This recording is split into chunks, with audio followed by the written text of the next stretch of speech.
நல்லா இருக்குது bro. Goose bumps தான் ஃபுல்லாக. என்ன எதிர்பார்த்தீங்க? எதுவுமே எதிர்பார்க்கல, தளபதி மட்டும் தான் எதிர்பார்த்தோம். தளபதி இருக்கார், மற்றவங்கள காமிக்கலனாலும் தளபதியை ஃபுல் அண்ட் ஃபுல்லாக காமிச்சிட்டு வராரு.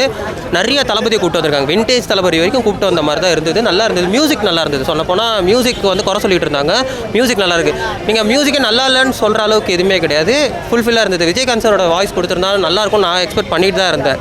அது கொடுத்துருப்பாங்க. இந்த மாதிரி கிரிக்கெட் பிளேயர் இருக்காங்கன்னு சொன்னாங்க, அதெல்லாம் ட்ரைலர்லாம் சின்ன சின்ன இடத்துல வந்து ஹிண்ட் கொடுத்துருந்தா கூட தியேட்டருக்கு வரத்துக்கு ரொம்ப எக்ஸைட்டாக இருக்கும் அப்படின்னு நான் நினச்சிக்கிட்டு இருந்தேன். நல்லா இருந்தது, பாருங்கள்.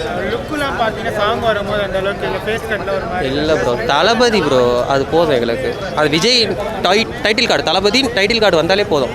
இந்த படத்துக்கு அந்த அளவுக்கு ஹைப் இல்லைன்ட்டு ஒரு இது போயிட்டு ட்ரைலர் ப்ரோ, இது ட்ரைலருக்கு ஹைப்பை பாருங்க. ஹைப் யார் இல்லைன்னு சொன்னா? ட்ரைலருக்கே இப்படி இருக்கு. அதுதான் ப்ரோ, இது வந்து படத்துக்கு வர கூட்டம். இது ஒரு சும்மா அண்டர்ரேட் படத்துக்கு கூட இவ்வளோ கூட்டம் வரும். ட்ரைலருக்கு வந்த கூட்டத்தை பாருங்க, ஹைப்லாம் இல்லைன்னா யாரும் கிடையாது.